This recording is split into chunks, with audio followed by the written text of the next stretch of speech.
Hello, नमस्कार, आदाब, राधे राधे। मैं अमन सर आपके सामने प्रेजेंट हो चुका हूँ साइंस की बेहतरीन क्लास लेकर। तो चलिए जल्दी से सभी लोग जुड़ जाइए ताकि सेशन को स्टार्ट किया जाए। तो आपके सामने ये क्वेश्चन लग चुका है और पहला क्वेश्चन क्या है देखते हैं। पहला क्वेश्चन क्या कह रहा है भैया? पहला क्वेश्चन कह रहा है कि SO2 का जलीय विलयन है। SO2 का जलीय विलयन है, क्या अम्लीय है, क्षारीय है, उदासीन है, उभय धर्मी है? चलिए तो आइए समझते हैं क्या है SO2 का जलीय विलयन।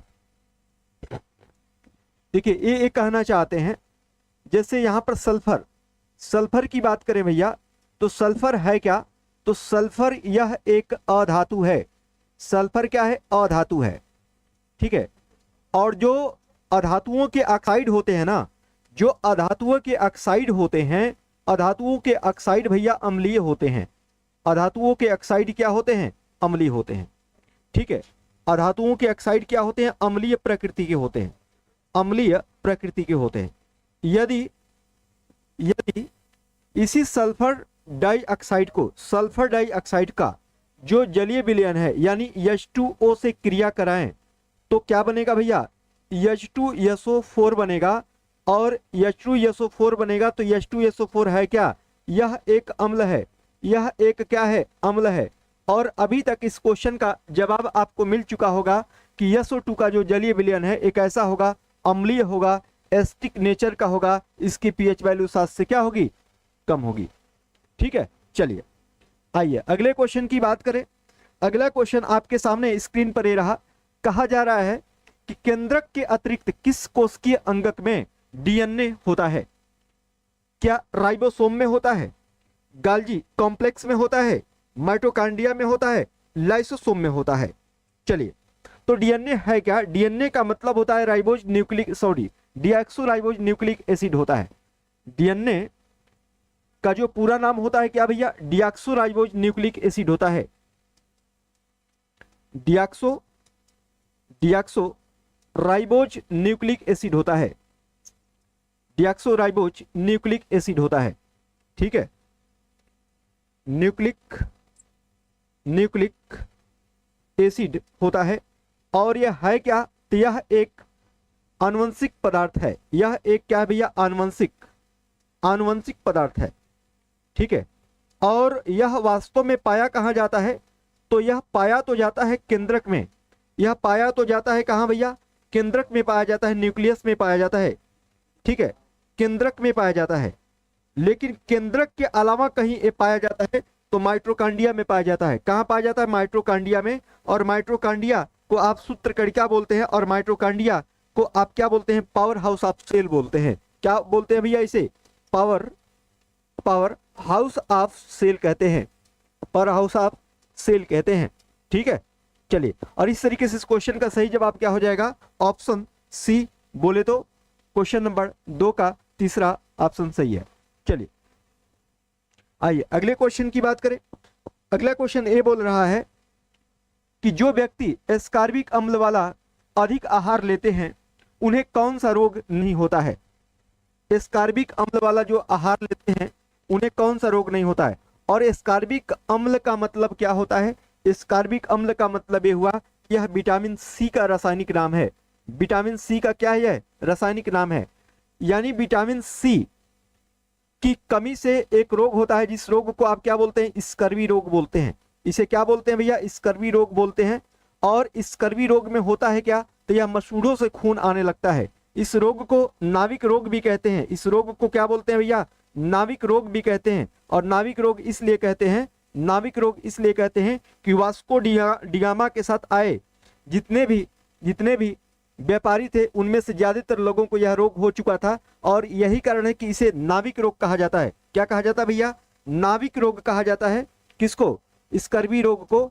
और विटामिन सी की कमी से स्कर्वी रोग होता है। यानी जो व्यक्ति विटामिन सी वाला अधिक भोजन करेगा, विटामिन सी वाला अधिक भोजन करेगा तो उसे कौन सा रोग नहीं होगा? तो उसे स्कर्वी रोग नहीं होगा, स्कर्वी रोग नहीं होगा। और इस तरीके से इस क्वेश्चन का सही जवाब क्या हो जाएगा? ऑप्शन सी, यानी क्वेश्चन नंबर 3 का 3 सही हो जाएगा।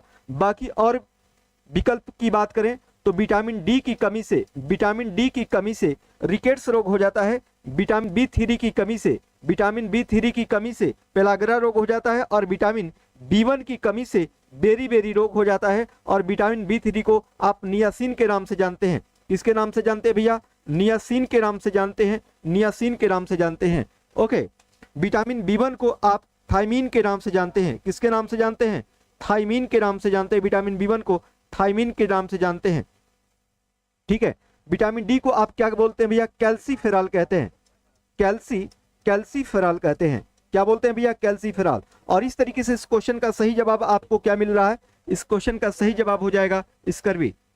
चलिए आइए अगले क्वेश्चन की बात करें। अगला क्वेश्चन आपके स्क्रीन पर ये रहा। कहा जा रहा है कि मनुष्य का कौन सा अंग अवशेषी अंग होता है?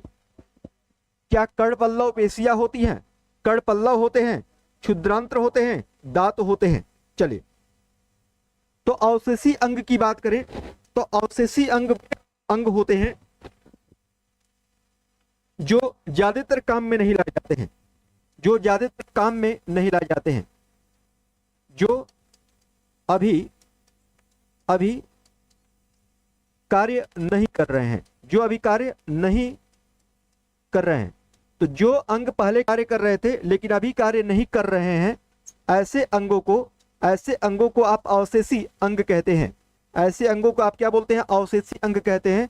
और मानव शरीर में अवशेषी अंगों की संख्या लगभग 100 है। लगभग क्या है? 100 है। अवशेषी अंगों में कौन कौन आ जाता है? तो आपका कड़पल्लव पेशियां आ जाती हैं, कड़पल्लव पेशियां आ जाती हैं, पेशियां आ जाती हैं। कृमि रूप परिशेषिका आ जाता है, कृमि रूप परिशेषिका आ जाता है, परिशेषिका आ जाता है। अक्ल दाढ़ आ जाता है, अक्ल दाढ़ आ जाता है, दाढ़ आ जाता है। ये सब क्या है? अवशेषी अंग है। ये क्या है भैया? अवशेषी अंग है। तो इस तरीके से इस क्वेश्चन का सही जवाब क्या हो जाएगा? ऑप्शन ए हो जाएगा, ऑप्शन ए हो जाएगा, यानी कड़पल्लव पर क्या? पेशियां। ठीक है, चलिए आइए अगले क्वेश्चन की बात करें। अगला क्वेश्चन आपके सामने ये रहा। ये क्वेश्चन क्या बोल रहा है भैया? ये क्वेश्चन क्या बोल रहा है? चलिए देखिए, कहा जा रहा है कि निम्नलिखित में से कौन सा एक अगुहिक जंतु है? निम्नलिखित में से कौन सा अंग एक क्या है? अगुहिक जंतु है। अगुहिक जंतु का मतलब ये हुआ, अगुहिक जंतु का मतलब यह हुआ कि इसके अंदर आहार नाल नहीं पाई जाएगी। क्या नहीं पाई जाएगी भैया? आहार नाल नहीं पाई जाएगी, आहार नाल नहीं पाई जाएगी, आहार नाल नहीं पाई जाएगी। और जब आहार नाल नहीं पाई जाएगी तो ऐसे जंतु क्या होते हैं भैया? ऐसे जंतु परजीवी होते हैं, पैरासाइट होते हैं। क्या होते हैं? परजीवी होते हैं। ऐसे जंतु क्या होते हैं भैया? परजीवी होते हैं, परजीवी होते हैं, पैरासाइट होते हैं, परजीवी होते हैं। यानी क्या होते हैं भैया? पैरासाइट होते हैं, पैरासाइट होते हैं। ठीक है, जब पैरासाइट होते हैं तो ऐसे जंतु जो होते हैं, ऐसे जंतु मुख्यतः कहां देखने को मिलते हैं भैया? प्लेटीहेल्मिन्थीज में देखने को मिलते हैं। और इस तरीके से इस क्वेश्चन का सही ऑप्शन क्या हो जाएगा? ऑप्शन 4 यानी 5 का 4 हो जाएगा। चलिए आइए अगले क्वेश्चन की बात करें। अगला क्वेश्चन आपके स्क्रीन पर ये रहा। क्या कह रहा है क्वेश्चन?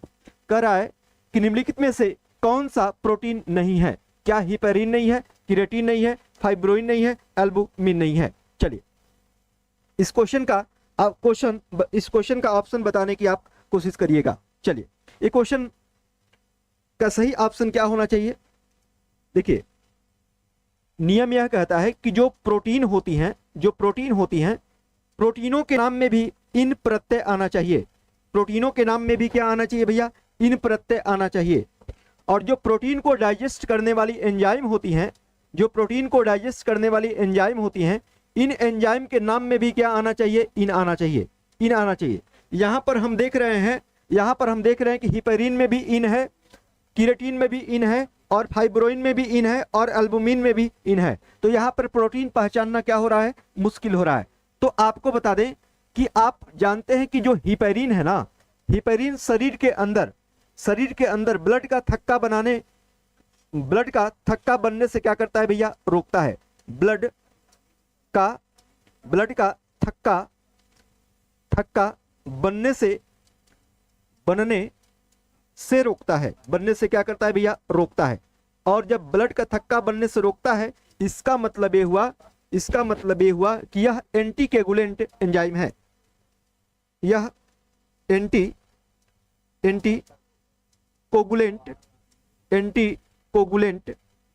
कोगुलेंट ठीक है पदार्थ है। एंटीकोगुलेंट क्या है? पदार्थ है। और इस क्वेश्चन का सही जवाब क्या हो रहा है? इस क्वेश्चन का सही जवाब भी हो रहा है क्या? हिपेरिन। कीरेटिन की बात करें तो कीरेटिन भी एक प्रोटीन है। इसी की वजह से बाल, नाखून, सींग, बाल, नाखून, सींग, खुर ये सब क्या होते हैं? बने होते हैं। एल्बुमिन जो प्रोटीन होती है, यह प्रोटीन आपको देखने को मिलती है कहाँ? अंडा में। यह प्रोटीन कहाँ आपको देखने को मिलती है? अंडा में देखने को मिलती है। अंडा में, अंडा का जो सफेद जर्दी होता है उसमें एल्बुमिन प्रोटीन देखने को मिलती है। और इस तरीके से इस क्वेश्चन का सही जवाब यानी क्वेश्चन नंबर 6 का सही जवाब क्या हो जाएगा? ऑप्शन ए बोले तो हिपेरिन। हिपेरिन प्रोटीन नहीं है। चलिए आइए अगले क्वेश्चन की बात करें। अगला क्वेश्चन कह रहा है कि स्तनियों के कशेरुक में किस प्रकार का सेंट्रम होता है? स्तनियों के कशेरुक में किस प्रकार का सेंट्रम होता है? क्या उभयपट्टित होता है, विषमगर्ती होता है, अग्रगर्ती होता है, उभयगर्ती होता है, यानी एम्फीप्लेटान होता है, हेट्रोसिलस होता है, या फिर प्रोसिलस होता है, या फिर एम्फीसिलस होता है? तो आपको बता दें कि स्तनियों के कशेरुक में, यानी जो स्तनधारी होते हैं, जो मैमल्स होते हैं, इनके कशेरुक में एम्फीप्लेटन सिंड्रोम पाया जाता है। और इस तरीके से इस क्वेश्चन का सही जवाब क्या हो जाएगा? इस क्वेश्चन का सही जवाब हो जाएगा क्या? ऑप्शन 1 हो जाएगा। चलिए आइए अगले क्वेश्चन की बात करें। अगला क्वेश्चन आपके स्क्रीन पर ही रहा। कहा जा रहा है कि प्रकाश की अनुपस्थिति में क्या बढ़ेगा? प्रकाश की अनुपस्थिति में क्या बढ़ेगा? क्या जल उद्धरण होगा, परमों का लंबान होगा, खनिज लवणों का उद्धरण होगा, यानी पर्णफलक का विस्तारण होगा? देखिए प्रकाश की अनुपस्थिति में, यहां प्रकाश क्या है? अनुपस्थित है। और जब प्रकाश अनुपस्थित है तो जाहिर सी बात है कि जो पौधे होते हैं क्या करते हैं? प्रकाश संश्लेषण करते हैं। प्रकाश संश्लेषण करते हैं। और जब प्रकाश संश्लेषण करते हैं भैया, जब प्रकाश संश्लेषण करते हैं तो प्रकाश संश्लेषण के लिए चाहिए क्या? प्रकाश चाहिए। प्रकाश संश्लेषण के लिए क्या चाहिए भैया? प्रकाश चाहिए। अगर प्रकाश की कमी होगी तो पौधे अपने पत्तों का आकार क्या कर देंगे? बढ़ा देंगे। पत्तों का आकार क्या कर देंगे? बढ़ा देंगे। जब पत्तों का आकार बढ़ा देंगे तो इसे बोलेंगे क्या? पर्णफलक विस्तारण बोलेंगे। और इस तरीके से इस क्वेश्चन का सही जवाब क्या हो जाएगा? ऑप्शन 4 यानी 8 का चौथा ऑप्शन क्या होगा? सही होगा। चलिए आइए अगले क्वेश्चन की बात करें। अगला क्वेश्चन आपके सामने ये रहा। बोला जा रहा है कि फलीदार पौधों में आणविक नाइट्रोजन को अमोनिया में बदलने के लिए उत्तरदायी एंजाइम है। आपको बता दें कि जो दलहनी फसलें होती हैं, दलहनी फसलों की ग्रंथियों में, ग्रंथि का मतलब क्या होता है? गांठ होता है। ग्रंथि का मतलब क्या होता है भैया? गांठ होता है। और इन गांठों को लेग्यूम ग्रंथि बोलते हैं। क्या बोलते हैं भैया? लेग्यूम ग्रंथि बोलते हैं। लेग्यूम ग्रंथि कई बार आपसे एग्जाम में पूछता है कि लेग्यूम ग्रंथियां कहां देखने को मिलती है? तो दलहनी फसलों की जड़ों में देखने को मिलती है। तो जो लेग्यूम ग्रंथियां होती हैं, लेग्यूम ग्रंथियों में कुछ जीवाणु पाए जाते हैं। क्या पाए जाते हैं भैया? कुछ जीवाणु पाए जाते हैं। और ये जीवाणु नाइट्रोजन फिक्सेशन का काम करते हैं। यह नाइट्रोजन फिक्सेशन का काम करते हैं। यह नाइट्रोजन फिक्सेशन का काम करते हैं। अब ये जीवाणु क्या करते हैं कि नाइट्रोजन फिक्सेशन का काम किसकी वजह से करते हैं? तो कुछ एंजाइम निकालते हैं। कुछ क्या निकालते हैं भैया? एंजाइम निकालते हैं। और ये एंजाइम किस रूप में जानी जाती है? तो ये एंजाइम नाइट्रेट रिडक्टेज और क्या? नाइट्रोजिनेज। ये सभी एंजाइम में ये जीवाणु छोड़ते हैं। और फिर क्या होता है? ये नाइट्रोजन जो होता है, नाइट्रोजन किस में बदल जाता है भैया? अमोनिया में बदल जाता है। किसमें बदल जाता है? अमोनिया में। और इसी को नाइट्रोजन फिक्सेशन कहते हैं। और नाइट्रोजन फिक्सेशन कहते हैं। तो इस क्वेश्चन का सही जवाब क्या हो जाएगा? इस क्वेश्चन का सही जवाब हो जाएगा ये सभी एंजाइमें जो है अमोनिया, नाइट्रोजन को अमोनिया में बदलने के लिए क्या है? उत्तरदायी हैं ये सभी एंजाइम। चलिए आइए अगले क्वेश्चन की बात करें। अगला क्वेश्चन आपके सामने sir don't use yellow pen. Okay चलिए, ओके अब ठीक है। चलिए, हाँ, एक ऐसे पौधे को जिसमें बीजाणु बनते हैं, एक ऐसे पौधे को जिसमें बीजाणु बनते हैं, संवहन उत्तक है परंतु पुष्प व बीज नहीं है, किस समूह में वर्णित करेंगे? किस समूह में वर्णित करेंगे? मतलब ये कहना चाहते हैं कि ऐसा पौधा जिसमें बीजाणु बनता है, क्या बनता है भैया? बीजाणु बनता है, और संवहन उत्तक भी है, संवहन उत्तक भी है, लेकिन इसमें फूल और बीज नहीं बनते हैं। तो यह जो गुण होता है, यह गुण जो होता है टेरिडोफाइटा का होता है। किसका होता है भैया? टेरिडोफाइटा का होता है। यह गुण किसका होता है? टेरिडोफाइटा का होता है, टेरिडोफाइटा का होता है। अब टेरिडोफाइटा के अंदर, टेरिडोफाइटा के अंदर यहाँ पर बीजाणु बनते हैं। बीजाणु क्या होते हैं भैया? बनते हैं, बीजाणु बनते हैं। और कौन बनते हैं भैया? इसमें संवहन उत्तक भी है, संवहन उत्तक भी है, बीजाणु भी है, और क्या है? संवहन उत्तक है। लेकिन यहाँ पर है क्या? नहीं, तो यहाँ पर न तो पुष्प है और ना ही बीज है, न पुष्प है और ना ही क्या है? बीज है, बीज है।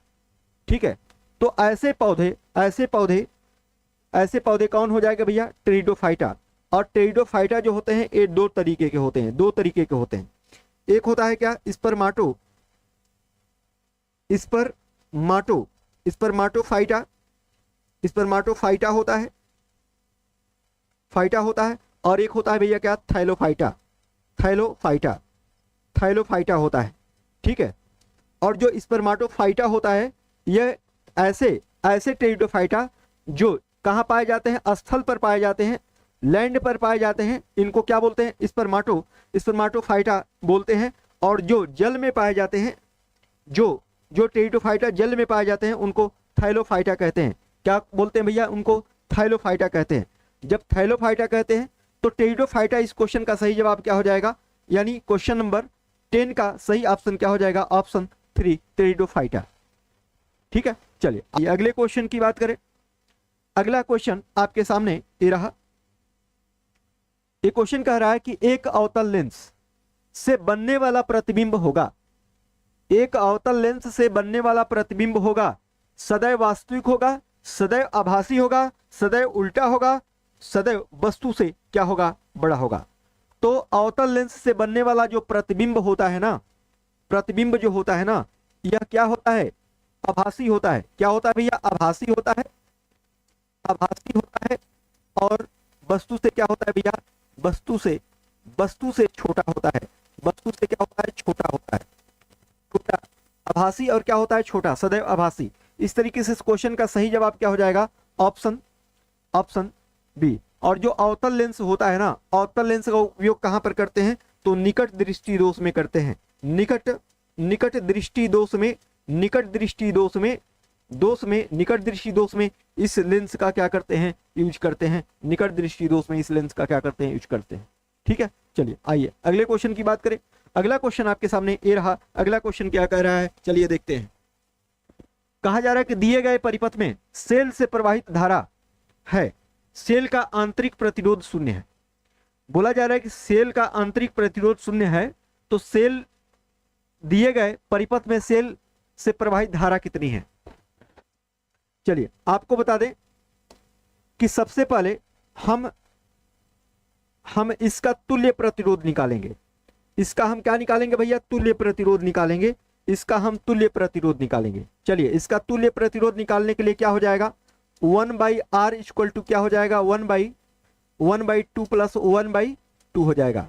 यानी क्या हो जाएगा? 2/2, यानी क्या हो जाएगा? 1। यानी यहाँ का जो तुल्य प्रतिरोध क्या हो जाएगा भैया? 1 हो जाएगा, 1 हो जाएगा। अगर आप इसे R1 माने तो इसे आपको R2 मानना पड़ेगा। R1 और क्या R2 ये दोनों श्रेणी क्रम में होंगे, और श्रेणी क्रम का जो फार्मूला होता है R1 प्लस क्या होता है? R2 होता है। R इक्वल टू क्या होता है? R1 plus R2। R1 की वैल्यू क्या है भैया? 1 है। R2 की वैल्यू क्या है? R1 की वैल्यू 2 है और R2 की वैल्यू क्या है? 1 है। यानी क्या हो जाएगा? R की वैल्यू आपको 3 मिल जाएगा। R की वैल्यू आपको क्या मिल जाएगी भैया? 3 मिल जाएगी। तो आपको फार्मूला पता है, V इक्वल टू क्या होता है, IR होता है, IR होता है। I की वैल्यू पूछी जा रही है तो क्या हो जाएगा, V बटे आर, V बटे आर। यहाँ पर बोल्ट कितना दिया हुआ है, 6 बोल्ट दिया हुआ है, 6 बोल्ट। R की वैल्यू क्या दी गई है, 3 ओम दी गई है, 3 ओम दी गई है। और इस तरीके से क्या हो जाएगा, 2 एम्पियर हो जाएगा। क्या हो जाएगा भैया, 2 एम्पियर। इस क्वेश्चन का सही जवाब क्या हो जाएगा, 2 एम्पियर। और 2 एम्पियर होगा तो इस क्वेश्चन का ऑप्शन यानी 12 नंबर क्वेश्चन का तीसरा ऑप्शन क्या हो जाएगा, सही हो जाएगा। ठीक है, तीसरा क्वेश्चन क्या हो जाएगा, तीसरा ऑप्शन सही हो जाएगा। ओके, चलिए आइए अगले क्वेश्चन की बात करें। अगला क्वेश्चन आपके सामने ये रहा। ये क्वेश्चन क्या बोल रहा है भैया, चलिए देखिए। ये क्वेश्चन कह रहा है कि यदि किसी प्रकार सूर्य तथा पृथ्वी के बीच की दूरी दोगुनी हो जाए तो उनके बीच लगने वाला गुरुत्वाकर्षण बल क्या हो जाएगा। ठीक है, मान लीजिए कोई पिंड है, इस पिंड का द्रव्यमान m1 है, m2 है। ठीक है, एक दूसरे पर कितना बल लगा रहे हैं, F बल लगा रहे हैं। ठीक है, इनके बीच की जो डिस्टेंस है r है, इनके बीच की डिस्टेंस क्या है, r है।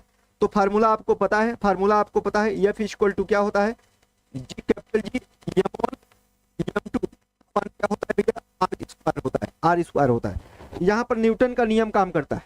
ठीक है, यहाँ पर ये बोल रहे हैं कि यदि दूरी को क्या कर दिया जाए, दोगुनी कर दिया जाए, दूरी दोगुनी कर दिया जाए। दूरी दोगुनी करने का मतलब क्या हो जाएगा, G m1 m2 अपान क्या हो जाएगा, 2r का होल स्क्वायर, यानी क्या हो जाएगा 1/4 और G m1 m2 अपान r स्क्वायर, 1/4 हो जाएगा। इस क्वेश्चन का सही जवाब क्या हो जाएगा, 1/4 हो जाएगा। और क्वेश्चन नंबर 13 का क्या हो जाएगा भैया, 4 हो जाएगा। क्वेश्चन नंबर 13 का क्या हो जाएगा, 4 हो जाएगा। चलिए आइए अगले क्वेश्चन की बात करें। अगला क्वेश्चन आपके सामने ये रहा। क्या कह रहा है क्वेश्चन भैया, ठीक है, क्वेश्चन क्या बोल रहा है, चलिए देखते हैं।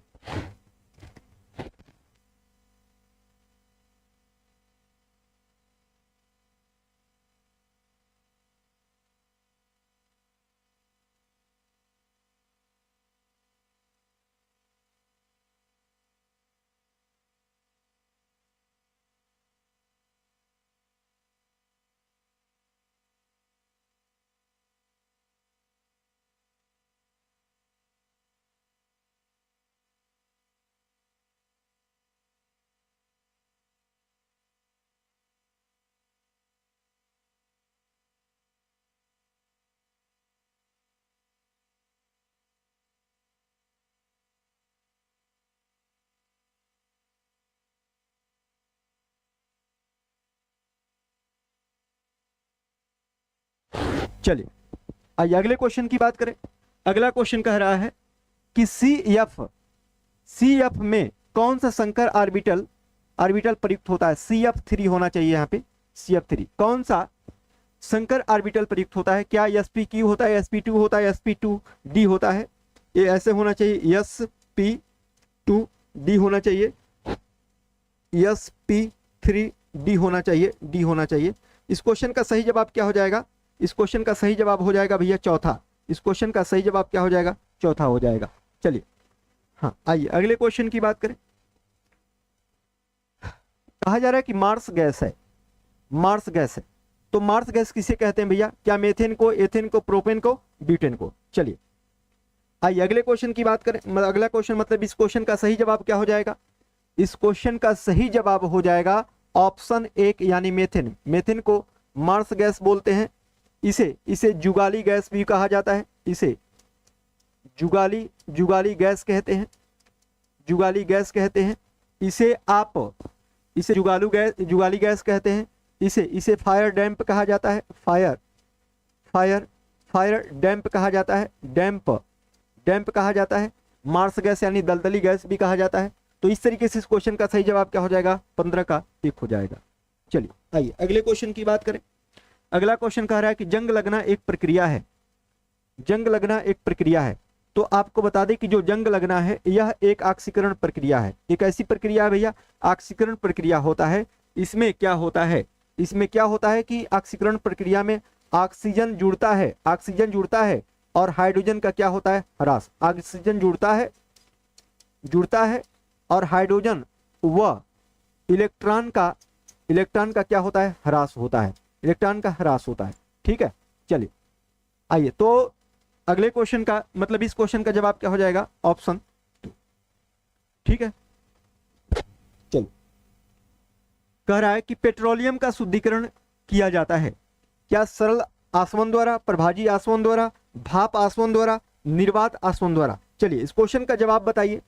आपको बता दें कि पेट्रोलियम का जो शुद्धिकरण किया जाता है वो प्रभाजी आसवन के द्वारा किया जाता है। किसके द्वारा, प्रभाजी आसवन के द्वारा किया जाता है। किसी मिश्रण को अलग करने के लिए इस विधि का प्रयोग किया जाता है। ठीक है, प्रभाजी आसवन। ओके, चलिए आइए क्वेश्चन की बात करें। अगला क्वेश्चन आपके सामने ये रहा। क्या कह रहा है ये क्वेश्चन, ठीक है, क्वेश्चन क्या कह रहा है, क्वेश्चन कह रहा है कि इसमें से कौन सा बेयर अभिकर्मक के नाम से जाना जाता है। क्या पोटेशियम परमैंगनेट का क्षारीय तनु विलयन, पोटेशियम परमैंगनेट का अम्लीय सांद्र विलयन, पोटेशियम परमैंगनेट का अम्लीय विलयन, पोटेशियम परमैंगनेट का उदासीन विलयन। ठीक है, तो आपको बता दें कि इस क्वेश्चन का सही जवाब क्या हो जाएगा। इस क्वेश्चन का सही जवाब हो जाएगा भैया, पोटेशियम परमैंगनेट का क्षारीय तनु विलयन को बेयर अभिकर्मक के नाम से जाना जाता है, बेयर अभिकर्मक के नाम से जाना जाता है। और इस क्वेश्चन का जवाब क्या हो जाएगा, ऑप्शन ए यानी 18 का ए हो जाएगा। ठीक है, जिन प्रोजेक्टर में अपारदर्शी चित्रों तथा पुस्तकों के पृष्ठों को दिखाया जाता है उसे कहते हैं क्या बोलते हैं भैया, तो एपी डायस्कोप बोलते हैं, टेलीस्कोप बोलते हैं, बायोस्कोप बोलते हैं, रेडियोस्कोप बोलते हैं। ठीक है, तो बायोस्कोप टेलीस्कोप ये सब नहीं होता है, एपी डायस्कोप होता है। और इस तरीके से इस क्वेश्चन का सही जवाब क्या हो जाएगा, 19 का 1 हो जाएगा। ठीक है, चलिए आइए अगले क्वेश्चन की बात करें। अगला क्वेश्चन, निम्न में से कौन सी क्रिया आधारित शिक्षण विधि नहीं है, क्रिया आधारित शिक्षण विधि नहीं है। तो प्रदर्शन विधि क्रिया आधारित शिक्षण है, अवलोकन विधि क्रिया आधारित शिक्षण है, ह्यूरिस्टिक विधि जिसे आप अन्वेषण या खोज विधि भी बोलते हैं, अन्वेषण या खोज विधि भी बोलते हैं, खोज विधि भी बोलते हैं, इसे खोज विधि कहते हैं। और यह जो है अन्वेषण या खोज विधि, अब इस विधि को किसने, प्रोफेसर आर्म स्ट्रांग ने बताया था, आर्म स्ट्रांग ने बताया था। और यह जो विधि है बाल केंद्रित होती है, यह विधि कैसी होती है, बाल केंद्रित होती है। इसमें बच्चा स्वयं करके सीखता है, केंद्रित होती है। इसमें बच्चा क्या करता है भैया, स्वयं केंद्रित होती है, केंद्रित है। और इसमें बच्चा क्या करता है, स्वयं करके सीखता है। ठीक है, तो निम्न में से कौन सा क्रिया आधारित शिक्षण नहीं थी, ए भी है, कौन नहीं है, तो व्याख्यान विधि क्रिया आधारित शिक्षण नहीं है। और इस क्वेश्चन का सही जवाब क्या हो जाएगा, ऑप्शन 4 हो जाएगा। ठीक है, चलिए आइए अगला क्वेश्चन आपके सामने ये रहा। कहा जा रहा है कि किसी परिकल्पना का परीक्षण करने के लिए करते हैं, किसी परिकल्पना का परीक्षण करने के लिए करते हैं परीक्षण, परीक्षा, मूल्यांकन, परिणाम। तो इसको क्या करते हैं भैया, परीक्षण ही करते हैं, क्या बोलते हैं, परीक्षण। चलिए आइए बच्चे आगे देखिए। कहा जा रहा है कि अन्वेषण विधि को और किस नाम से जाना जाता है। तो अन्वेषण विधि अभी आपने देखा, इसे अन्वेषण विधि को आप ह्यूरिस्टिक विधि बोलते हैं, क्या बोलते हैं भैया, ह्यूरिस्टिक विधि बोलते हैं, ह्यूरिस्टिक विधि भी बोलते हैं। और इस तरीके से क्वेश्चन का जवाब क्या हो जाएगा, ऑप्शन 3 यानी 22 का क्या हो जाएगा, 3। चलिए हाँ, अभी आपने देखा ये क्वेश्चन था। ठीक है, चलिए ह्यूरिस्टिक विधि। अगले क्वेश्चन की बात करें। अगला क्वेश्चन कह रहा है कि सरसों का पुष्प बढ़ाते हुए निम्नलिखित में से सर्वाधिक उपयुक्त पद्धति कौन सी है, क्या अवलोकन पद्धति है, व्याख्या पद्धति है, क्षेत्र भ्रमण पद्धति है, या फिर चर्चा पद्धति है। चलिए बताइएगा इस क्वेश्चन का जवाब क्या हो जाएगा, इस क्वेश्चन का जवाब क्या हो जाएगा। तो सरसों का पुष्प बढ़ाते हुए निम्नलिखित में से सर्वाधिक उपयुक्त पद्धति कौन सी है, तो क्षेत्र भ्रमण पद्धति है, क्षेत्र भ्रमण पद्धति है। ओके, चलिए आइए अगला क्वेश्चन आपके सामने है कि पृथ्वी के चुंबकीय क्षेत्र का ऊर्ध्वाधर घटक 0 होता है। चुंबकीय ध्रुवों पर, भौगोलिक ध्रुवों पर प्रत्येक स्थान पर चुंबकीय अक्ष पर, चुंबकीय अक्ष ना कह के इसे चुंबकीय निरक्ष बोलेंगे, चुंबकीय चुंबकीय चुंबकीय निरक्ष पर, निरक्ष निरक्ष पर, निरक्ष पर क्या होता है भैया, शून्य होता है, और यही इस क्वेश्चन का सही जवाब हो जाएगा। चलिए ठीक है, आइए अगले क्वेश्चन की बात करें। कहा जा रहा है कि पोटास फिटकरी यानी पोटास एलम का सूत्र है, क्या है भैया, तो पोटास एलम का जो सूत्र है वो क्या है भैया, यहां पर दिए गए हैं, आपको शायद क्लियर नहीं हो रहा है, ठीक है देख लीजिए, मैं लिख दे रहा हूं। पोटास फिटकरी का जो फार्मूला होता है इसे पोटास एलम भी कहा जाता है, पोटास एलम कहा जाता है, पोटास एलम, या इसे आप पोटेशियम एल्युमिनियम सल्फेट भी कहते हैं, पोटेशियम एल्युमिनियम सल्फेट भी कहते हैं, पोटेशियम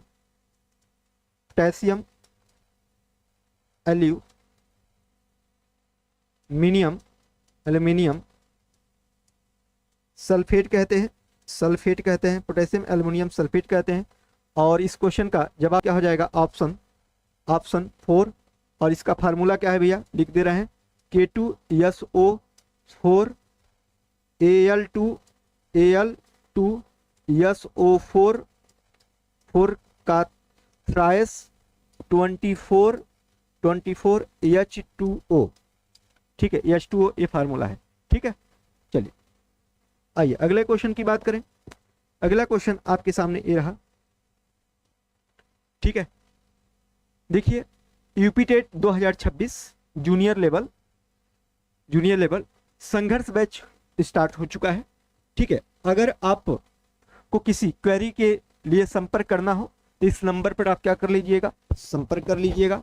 इसमें आपको क्या क्या फैसिलिटी दी जाएगी, तो इसमें आपको लाइव रिकॉर्डेड क्लासेस दिए जाएंगे, क्लास पीडीएफ दिया जाएगा, टेस्ट सीरीज दी जाएगी, ठीक है, प्रैक्टिस सेशन दिया जाएगा, डाउट क्लासेस दी जाएगी, प्रिंटेड कंटेंट आपको दिया जाएगा, ये सारी चीजें आपको यहाँ पर मिलेगी, ठीक है। चलिए हाँ ओके, चलिए यही चीज है, ठीक है, ये सारी चीजें हैं, ओके। तो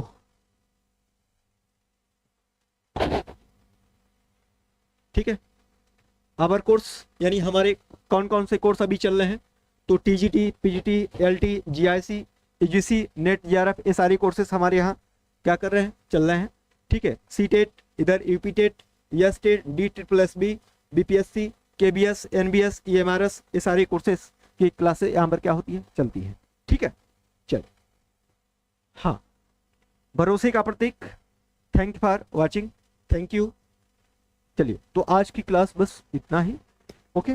तो खुश रहिए, मस्त रहिए, व्यस्त रहिए, अपने मम्मी पापा का नाम रोशन करते रहिए, और बिल्कुल अपने लाइफ को बेहतरीन बनाते रहिए, ठीक है। तो आज की क्लास बस इतना ही, ओके, सबको बाय।